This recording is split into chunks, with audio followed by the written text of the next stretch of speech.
All right, so meeting will come to order. I think we need to start with a roll call. Yes, I'll start with Ms. Pitcher. Yes, here. Good morning. Mr. Restrepo.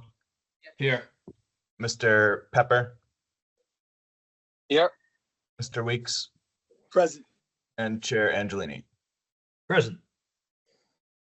So thanks to all of you. I assume you've all read the minutes of the prior meeting. And first item of business will be to consider those minutes. Is there a motion to accept them, or are there any recommendations for change? Motion to accept the minutes as presented. Is there a second? Good. Any discussion? Let's do a roll call vote. Great. And I think since this is Mr. Restrepo's first meeting, we'll exclude him from the vote on this particular one. So I'll do Ms. Pitcher, Yes. Mr. Weeks, Yes. Mr. Pepper, Yes. and Chair Angelini. Yes.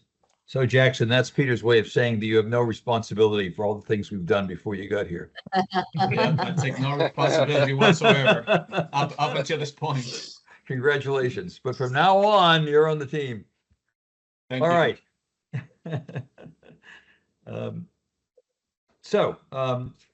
Peter, let me turn this over to you.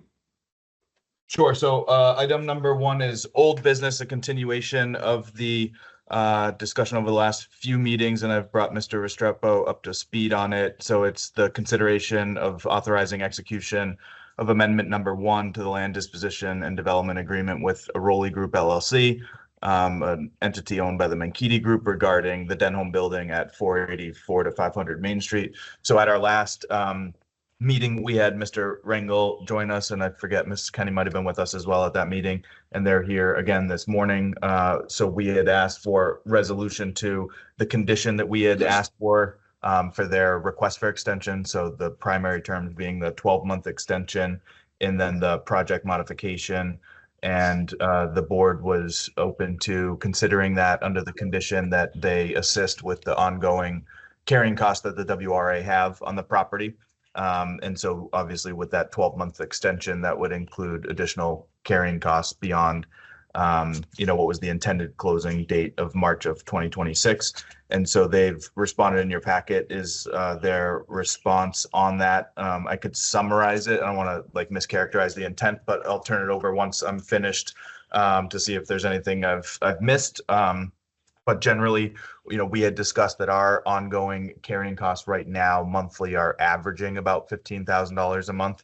And I think when we think about how to memorialize that in the amendment, one of the things that I think when I spoke with Mr. Mankiti following that meeting and just kind of thinking about putting myself in their shoes, they don't control what our carrying costs are. So if we were to, send in additional service contracts or do, things that we elect to do unilaterally, it's tough for them to just, agree to basically an open-ended number on that. And so I think we decided that coming up with a specific number on a monthly basis would make more sense because it's, defined, it's certainty rather than having that unknown. And so they have proposed $7,500 per month carrying costs during that extension, starting in March of 2026, again, because that was the first initial closing date that was expected. So we would have carried the property to March of 2026 anyways. And so starting after that, they would contribute $7,500 a month. And I think one way to think about this is like a non-refundable deposit effectively. And they've suggested that would be accrued monthly and then due to the WRA at the new closing date. I think our preference would probably be having that cash outlaid monthly, but understand, their perspective and the rationale for that request of accruing it monthly and then having it due at the new closing date. The only thing that I just want to make sure that we memorialize as we put together the amendment language is that, if that closing doesn't occur, if the project isn't feasible or they need to walk away for whatever reason, that that has to be paid. So that's kind of my understanding of where we are. And I guess I would offer, Mr. Chairman, if you're okay with that, to see if the Mankini Group has any, clarifying points or wants to add anything to that. Let me ask a question first. What is the rationale for not paying the amount on a monthly basis rather than accruing it to a later time? I'd like to understand that. The way we typically sort of set up pre-development budgets, right, where you're spending money on engineering reports and design, typically does not, just frankly, doesn't have room for ongoing carry cost. So we know that we would be taking on the exposure, the obligation to ultimately repay if the project doesn't close. But our cash outlay is quite heavy, actually, as you can imagine, to get all the way through a design and a permit and a closing. And so to make it, feasible on our end and allow us to spend all the money we got to spend to get to a closing, our request was that it be accrued and paid at the closing. Well, I understand that, but of course, what you're not paying, we are. It seems to me that this is a bit like an option, right? You're asking us to extend what is in effect your option for this development. All I know about real estate is what I paid for my house, but it does seem to me that it would be more appropriate that you pay us on a monthly basis and get to the finish line. If cash at Mankini Group is so tender that it's difficult to pay $7,500 a month, I'm a little concerned. But well, I mean, that is actually serious, money for most developers. I think the difference, and the thing, I'd ask you to consider, I don't think any of us knew at the time of the, just none of us had been able to do the exploration that revealed the amount of, subsidy that was going to be just required just to address the extraordinary costs on this site, the demolition, the abatement. And none of us could have known that at the start. So I think what we discovered as we got into it did create the need for this, sort of pause and reevaluation of strategy the last few months. So, that I think the reason for this extension is valid. And when we sort of set up all of our budgets and thought about this as part of our larger business plan, we certainly contemplated the design and entitlements and legal and kind of all of that spend, but not the additional carry cost of the building. well, but in return for this, we're giving you an option to. We're not developing, not looking for other bidders for this property. I mean, we're giving you the exclusive right to do something that is beyond what was originally determined. I don't want to make more of it than I don't want to make more of it than I need to, but I don't know. I'm just giving you my reaction as an individual. I don't speak for the board, but I hear you. And I do appreciate that. I would ask you guys to consider, again, just that none of us knew what we were going to encounter when we got into the exploration, and that's what's created this extension. This is a non-refundable payment, right? We would be on if for some reason it didn't go to close and got added to the purchase price, we would be on the hook to pay the WRA for the period of time starting in March until termination, which we certainly hope doesn't happen. And if it does close, it would be added to the purchase price.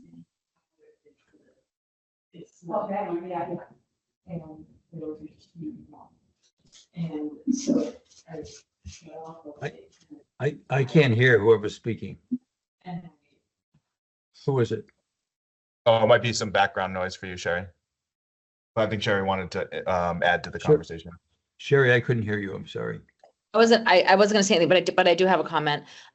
So I guess my observation is, I mean, I understand what you're saying, but I think we all knew that this was a complicated project, and I think we had expressed concerns initially when we were going through the the bidding and evaluation process of acknowledging that this is a complicated project, that there's a lot of unknowns with this aging building.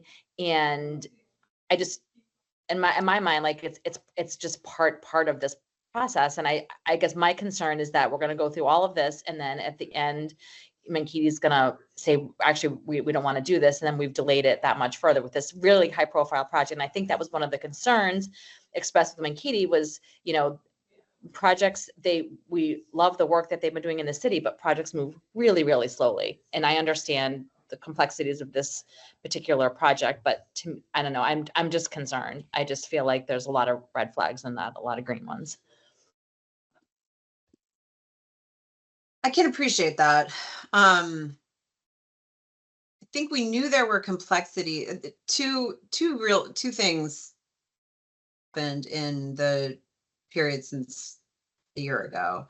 One was really getting our arms around like what that cost. You know, there had been a very early estimate, you know, based on someone who had not had actual like access to the building of, I want to say it was like 2 million. It was a much lesser number for the demolition. And once we actually got, you know, paid contractors to get in there and do some assessment work, it was just clear that that number was more significant. And at the same time, you'd had the changes in the capital markets that we raised to you all's attention this last spring. And so those two things combined merited the pause to say, hey, how can we revision this to make sure that it is feasible? And we are certainly willing to step to the plate with you know, it takes a couple $1 million to get one of these to the point of a closing. And we're willing to step to the plate there. But we just had not contemplated carry costs for the building and the deal. And I appreciate your concern about things being trust me, we're feeling the slowness, you know, as much as anyone, and would be happy to provide just, you know, some of the details of the factors that that have caused the adaptive reuse projects to take a long time to get off the ground. Really forces beyond our, you know, economic forces beyond our team's control. I think we've shown like we get there, we step to the plate, we make it happen. And so but I'd be happy, you know, here or in any other forum, if it's just helpful to anyone to kind of talk through what some of those factors are, we'd be very open book about it.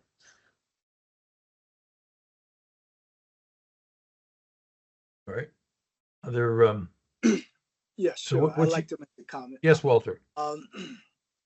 Certainly, we understand the conditions, the economics of this kind of a development.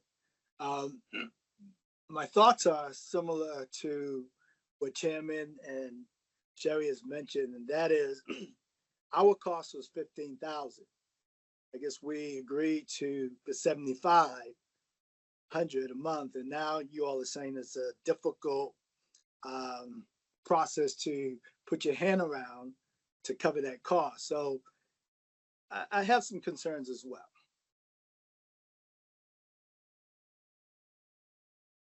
But when Look, I you think, yeah, sorry. No, let me just say, we're not trying to nickel and dime anybody here. We want to get this project done. And as Sherry said, correctly, we understand from the beginning, we've understood from the beginning that it's a complicated project and that it's not linear. There are a lot of nooks and crannies to this. On the other hand, you know, we did accept a reminder that we accepted Mankini's bid. We rejected another bid. And we did that because we had confidence in Mankini following through with this project. So as Mr. Dunn said, or someone mentioned, you know, if we go through this extension for short dollars, to give my characterization, and we end up without this project, there's going to be huge disappointment in this community, and it's appropriate. So that's what you're hearing, I think, from all of us is the gravity of that concern, it's what's really important to us is that this get done. Frankly, it isn't about the $7,500 per month. That's punctuation. The paragraph is this building coming down and a new one being built. Yeah. And I'd Mr. also Bill- just like to, sorry. Yeah, no, yeah, you go ahead, please. So, and to Chair Angelini's point, I feel like too, like it's only like we have to update the residents of Worcester too, like what's happening. Like we're responsible for this. We went through this project and I don't think there's been any updates. I think there was a commitment to do some sort of website. Like how are we, because it's only a matter of time before this comes to the council floor. Like I just want to make sure that we're doing our jobs and updating people, because it's like, as we mentioned from the beginning, and as Mr. Angelini said, it's a very high profile project and we wanted to have some clarity and be very transparent as to where we are in the process and where Mankiti is in this process. So I'd like some sort of commitment for that as well. Would you, and I mean, frankly, whatever like we would welcome working hand in hand with you all, with Peter, on like just the right cadence of communication. And if that's now, we're like happy to do that. I think what we've got to work with Peter on immediately is, okay, let's put together what our intent is in terms of the various potential buckets of funds. Again, not to cover the basic construction of the building, but to address the extraordinary costs. Let's figure that out immediately, so that we can then go, right into a process where we could delineate a schedule, a full, these are the steps. My guess is it takes about a year from the time we've got, kind of got that basis of the subsidy dollars identified. And I think that that's a really nuanced thing that we would need to work with, the right people from the WRA and again, Peter, on, so that the public understands those subsidy funds don't always come together immediately, right? Like there's competition for them at the state level, at the federal level. It's like really nuanced stuff to try to communicate to the public, but we are happy to be totally transparent. We really have nothing to hide and would welcome working with you all in the best way to satisfy that. Well, one way Yeah, to do it's that, really- frankly, one way to do that would be to give us in advance of every meeting. These are public meetings and they're open to the public. In advance of every meeting, give us as detailed as possible, a progress report. Okay. On how we're proceeding with this delay period. Sherry, would that address part of your concern? Yeah, definitely part of it. I just want to make sure that we're prepared to answer any questions that are being asked of the city and of this authority. Absolutely. Regarding this I think that's project. very appropriate. We could do that every month. Peter, what's your recommendation? Yeah, I agree with that. In fact, I think we had set forth that in the land disposition agreement as well for the monthly progress updates. So I think that makes sense for sure. And I agree with Ms. Kenny in the sense that like my position all along, and this can be tricky sometimes when you're dealing with somebody that has an agreement to buy a property, but we still own it. They don't own it yet. But I've always thought that if we can tackle the abatement and demolition, it really de-risks the project significantly, right? So if we could do that in some cases, if we can structure out, an arrangement that we can do that pre-closing, what that looks like, because I do think that assembling all the different financing and updated architecturals and all of that is going to take some time. So if we can in the interim look at how do we fund that 7 million or so that's required for the abatement of the hazardous building materials and the demolition to get it as pad ready as possible. When you look at some of the success we've had on projects around the city, whether it was, the Worcester Ice Center or Gateway Park or the South Worcester Industrial Park, a lot of it was about, getting it as pad ready as possible. So it de-risks the project and, makes it more feasible to secure those sources of financing for the new construction. That would be huge. I mean, I'll just reiterate from the, capital markets perspective, it gives so much more security that we're not just estimating the abatement and demolition number. Hey, it's down. And I certainly think it would, obviously it helps mitigate the carry cost. So that's actually why we included it again in this memo. It's just like, we would love to also work on a solution there, to just get it down.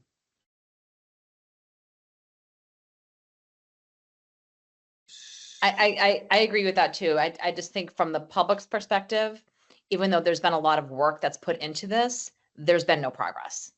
Yeah. Like the building's still there. There's been no progresses, but nothing. So, Yep. and I agree. that concerns me. The windows still have displays from the 40s. All right. Well, Mr. Dunn, what's your recommendation as to how we should proceed here?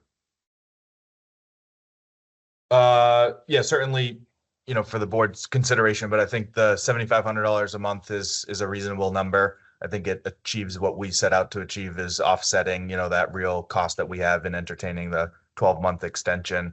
So I would be open to, the board making a motion to proceeding with that amendment number 1. And would that require then monthly payments, or would be, as you recommend, an accrual of that $7,500 a month?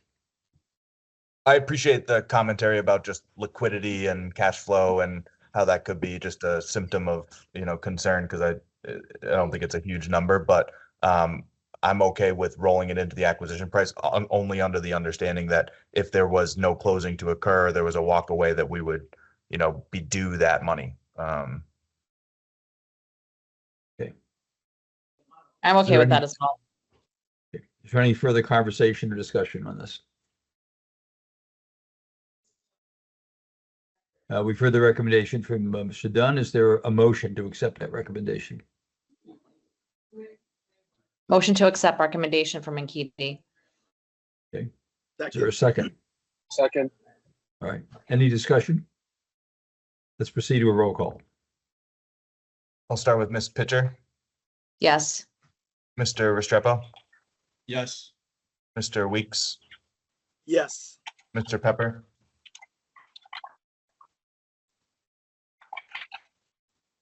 Yes. and Chair Angelini. Yes. Okay. Thank you very much. So we'll look Thank forward you to those all. monthly reports, and we wish you well. Thank you so much. We Thanks, will coordinate with Peter to make sure that we've got a cadence for those. Thank you so much. Thank you so much. Have a good day.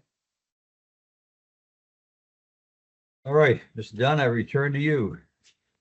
Thank you, Mr. Chairman. So that was the main order of business that requires action of the board, but I think we can have a good discussion on the other attachment that you had in your package, which was a follow-up to my status report at the last meeting, particularly regarding the left field building site and Madison Properties. So just as a reminder, as we know, under our encouragement, they have formally listed that property with Keller and Sadowski. It is listed for lease or for sale, because again, I think sometimes people have the impression that they've abandoned the site. They haven't abandoned the site. They're still very interested in doing the development themselves if they get, a lease with a tenant that would trigger the construction of the building. But it is listed for lease or for sale, because as we heard from Madison Properties previously, they don't have any, prospective tenants lined up. So the short-term prospect of seeing that get under construction is a little bleak. And so they are open to selling the property too, if somebody's got a plan that can be executed on a quicker time frame. And so as part of that, we wanted to make sure that we had the best information available to us as a board. And so in, I think it was July, the board had made a motion to get an appraisal on the property. And so that appraisal has been completed. And so that is in your packet. It was done by Howard Dono and Associates here in Central Mass, based in West Boylston, with a lot of experience in the city of Worcester. And there we can go through it. I mean, like any appraisal, there's a lot of detail around, their analysis, the comps, the conditions of the market, all of that. But really the upshot of it all is that their opinion of fair market value for the property is $7,105,000. I do think that's kind of in line with what I had expected on the appraisal for a couple of reasons. We have a few reference points on it. We certainly have some land sale comps, and some of those are described in the appraisal. We also have a reference point of the assessed value of the property for as of FY25, I believe off the top of my head, it was about 6.5 million was the assessed value. And we do typically see, appraisals come in a little above what the assessed value is on a property. And then we had another reference point with the Madison's communication that they had invested, right? So it's not just land. There has been investment made in the property.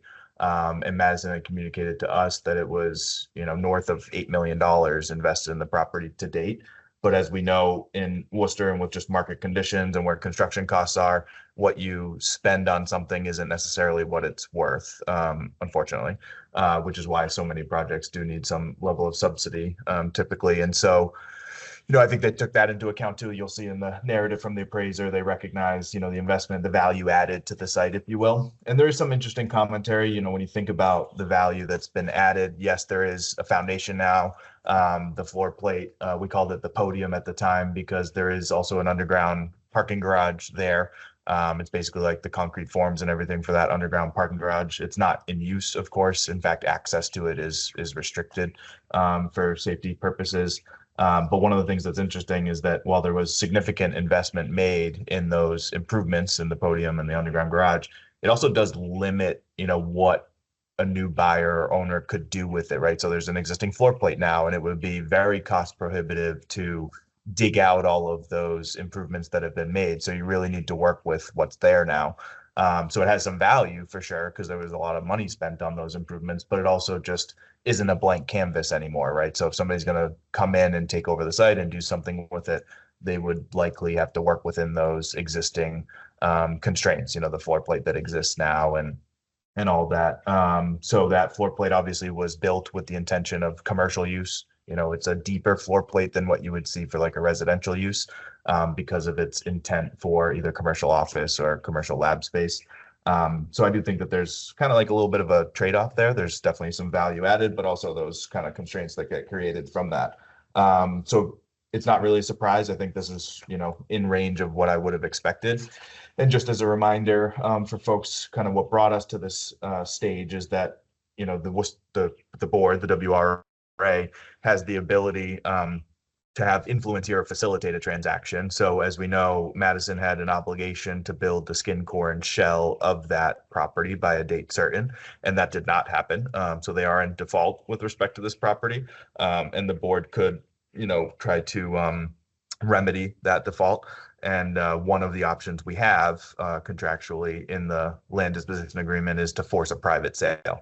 But if we were to try to attempt potentially in concert with Keller and Sadowski or independent of Keller and Sadowski, identifying a buyer for the site, the first question will be, well, what would it cost? What would be the sale price? And so this appraisal, I would say, is the use, and I think the appraiser was very specific in this commentary because they need to know what is the intent of using this appraisal? What are you going to use it for? And it is for, I'm trying to see the specific language, actually. It's essentially for potential negotiation and marketing purposes. This is not an appraisal to be intended for use for like eminent domain purposes or even for the purpose of that contractual remedy that we have. So just to kind of elaborate on that, if we were to independently identify a buyer, they think that this, price is within reason to make a project happen there, we would have to get an updated appraisal for the purposes of initiating that contractual remedy. So this is more of just informational so that we know, what would be, the order of magnitude on fair market value. It could be helpful for us in that marketing purpose and in that negotiation purpose. But if we do want to take any specific action as a board, we would likely need to do some additional steps to support that action that the board might consider. So that's kind of the overview, but happy to, discuss some of the nuances of that further or just board reaction or anything like that. Has there been any interest in the property, Peter? Do you know?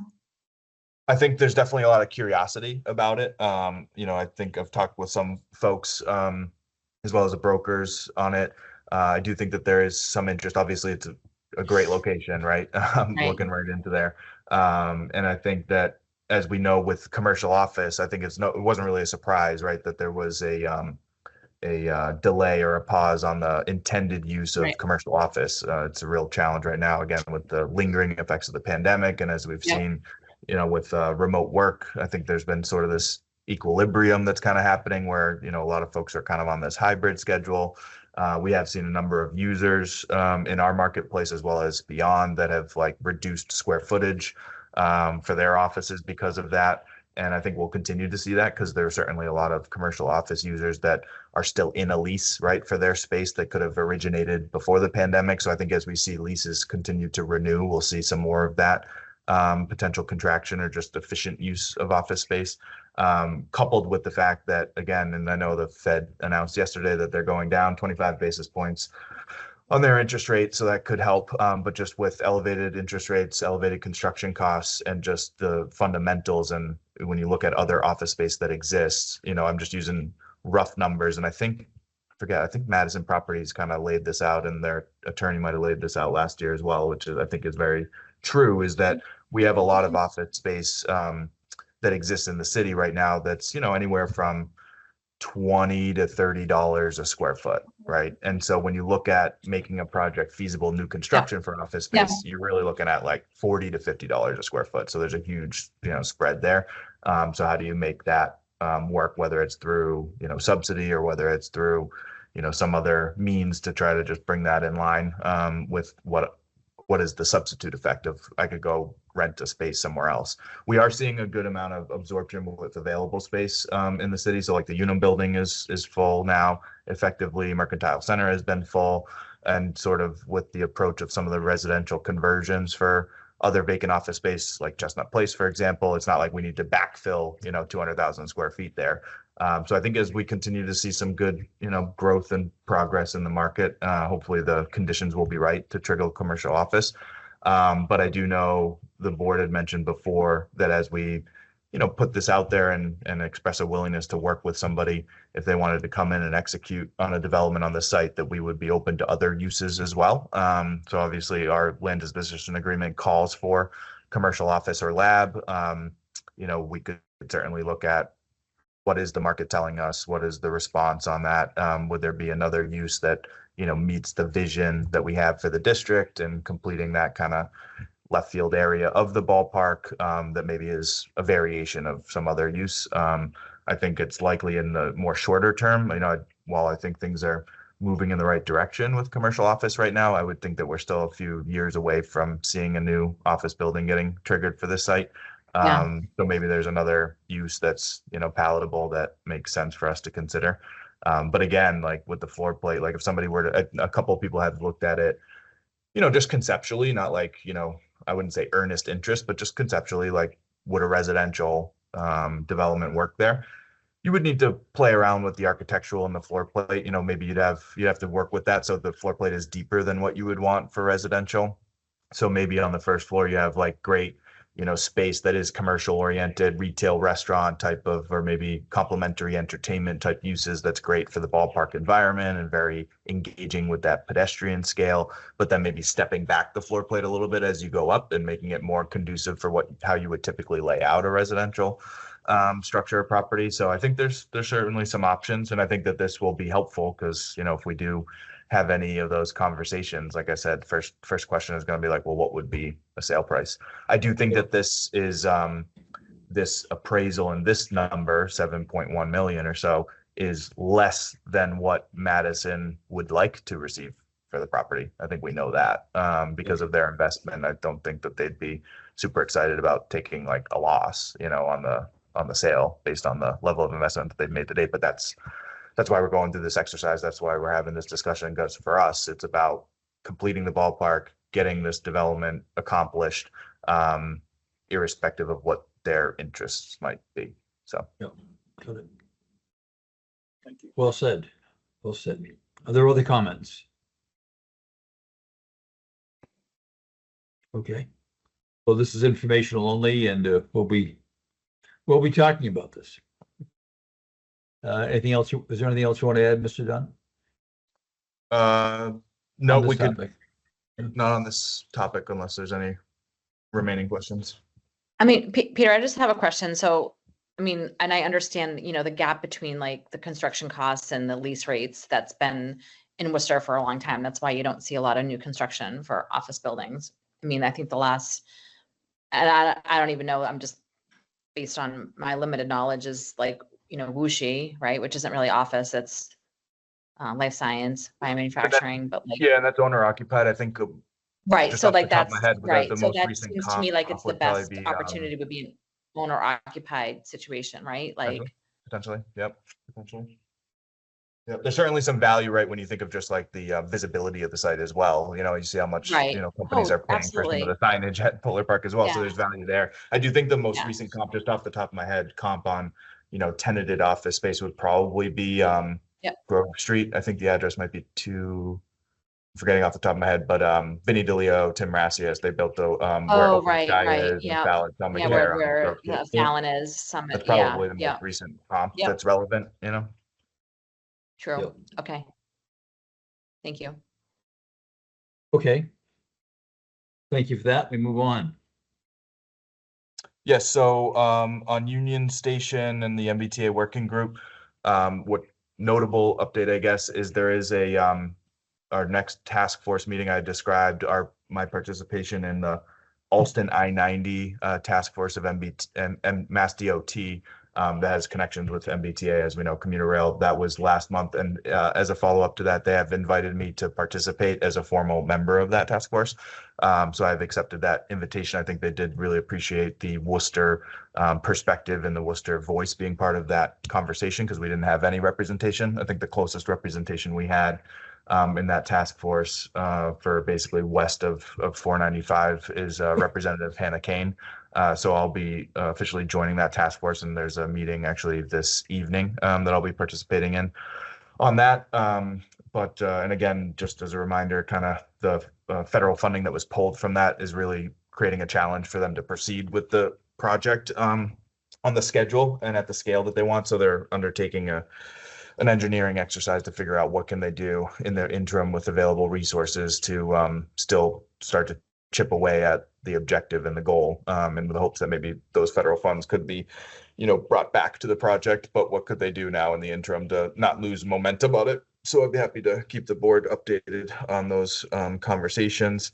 And as far as the Union Station itself, so MBTA is about to just kind of get to the close of their work with Judd Law. As we obviously knew, the center platform was open last year, and they were doing some punch list items and also helping us with the waterproofing and the West Plaza work, as well as the reconstruction of the station side platform. So all of that is done now, wrapping up, and I think they're going to be demobilizing the contractor that they have there over the next 30 days or so.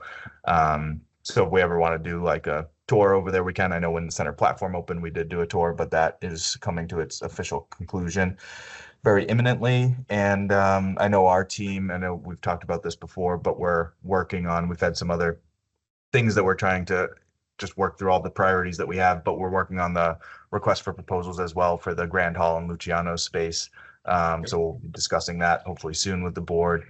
And then I'll just pause there on like Union Station, if there's any questions on Union Station before I move to just the broader urban revitalization plan and kind of downtown.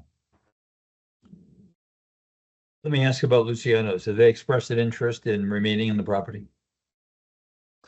I've not had any communication to them to that effect. I know we were trying to get a sense of what their schedule, if they've, which would be a concern if they're booking any events beyond the lease expiration of June 30th, because while we want to make sure that folks have the ability to access the facility for sure and utilize the Grand Hall for events, when we had done that latest extension a couple of years ago, we had said, and it's specific in the extension, that it would not be extended further. So I don't think we've changed from that perspective, that we're not, that we're kind of moving in a different direction. So we haven't had any communications from them that would suggest anything different. Good. Thank you very much for reminding me of that. Mhm. Okay. Anything else before we get to financial update? Just on the downtown area generally and the RMV. So I mentioned at the last board meeting. Oh, yeah, the RMD. We would go to. And Miss visit Pressy, this in Rachel. September, right? Yes, so thank you. Miss Pressy on our team, Rachel Pressy, has done a great job drafting that demonstration project plan for us to take an active role in the redevelopment of the RMV property. So we're going just through some final internal review of that now, and it should definitely be available for us to present to the board at the next meeting. And that is something that is necessary for us to consider and adopt if we were to work with the Mass DOT on obtaining ownership of that property so that we can make sure that the redevelopment of that property is consistent with, what our objectives are locally for the urban revitalization plan in downtown, certainly prioritizing housing development. We've already received, it's consistent because that would be our perspective. And we've heard from the state that they'd like us to try to prioritize affordable housing for that site redevelopment so that we continue to work across the Commonwealth and addressing the housing needs that we have as a state. So hopefully we'll be able to, obtain owners. There's a few steps that we will have to work out relative to that, but I think it's feasible that we could maybe get through that and maybe even have ownership of this property before the end of the calendar year so that we can proceed with doing an RFP that will prioritize the things that we want to see for downtown revitalization. Good. So this will be top of the agenda at our next meeting. Yep. Good. Thank you. Are there any questions? I just have one question. I know that there was just a fire at the Midtown Mall, electrical fire, and then there was one at 446. And it just seems odd to me that there's been these two electrical fires. And is there any relation, like, is there anything with the National Grid? Like, is there anything going on that we should know about? Like, any concerns about, I don't know, it just seems weird to me that there was two fires, were close to each other, electrical fires. Sure. Yeah, it's a good question. My understanding is that the Midtown Mall originated on the roof. And I think it was in some connection to the storm that we had. And then on the Vivian situation, my understanding, I haven't spoken with him directly, but I know the city manager has, and our understanding is that there was a piece of refrigeration equipment where that originated. But again, and they're going through insurance and all that kind of stuff of like, was it a faulty piece of equipment, faulty wiring? Was there something more infrastructure related? I will say that we are aware generally in the downtown area, which in the downtown, we have this redundant network system of National Grid, which the intention of that is to have supreme reliability, dependability, so that you don't see power outage, because we've had a lot of obviously critical infrastructure building wise and downtown that we don't want to lose power. So that's why that system was created. It is a very expensive system then, and that's one of the reasons why when we do some of these downtown redevelopment projects, adaptively reusing existing buildings or new construction, if it's in that system, it's very costly. It's, on average, like $1 million. Like if you were to redevelop a property downtown with the load capacity that you see on some of these redevelopments, it's very costly. It's one of the things that we've, heard from Mankiti Group often, right, in terms of the properties they tend to have are in the downtown core, and that cost from National Grid makes projects very difficult. But we are aware generally of some surges that I think have been happening from the system to obviously the end users, the switch gears and the electrical panels and properties. So it is a bit of a concern. We are going to be initiating a conversation with National Grid. We've talked about it before and haven't really gotten a lot of clarity on it. So we are going to be trying to see if there's something that we need to know more broadly about it. Because if you remember, one of the reasons why this board got very mobilized on the Denholm project to begin with was because they had an electrical failure that stemmed from the switchgear situation and surge that caused those very important agencies to not be able to access their property. So I think that's relevant. And then if you remember, shortly thereafter there was a fire at the Guarantee building that was I think stemming from some sort of surge. So I do think that there's something there that we need to better understand from National Grid and figure out as a community and a downtown community. We just need to know from National Grid some transparency about what's potentially going on with that. Good question. Thank you. Are there other questions before we turn to a financial update part of the program? With respect to that, I invite all of you again to review it. And if you have any questions regarding any of these items, please raise them. Remember that we are responsible for the numbers you see and the purposes for which they're used. So if there are any questions, it's always appropriate to raise them at these meetings. In the absence of any questions, is there any other business, Mr. Dunn, that you would like us to address? No, Mr. Chairman. Okay. Is there a motion to adjourn? So moved. For a second? Second, Good. Second. We need a roll call. Yes, Ms. Pitcher, yes. Mr. Restrepo, Yes. Mr. Pepper, Yes. Mr. Weeks, Yes. and Chair Angelini. Yes. Thank you all very much. Excellent. We Have a look good forward to day. working with you. Have a good Thank day. you. Bye-bye. Thank you. You too, sir.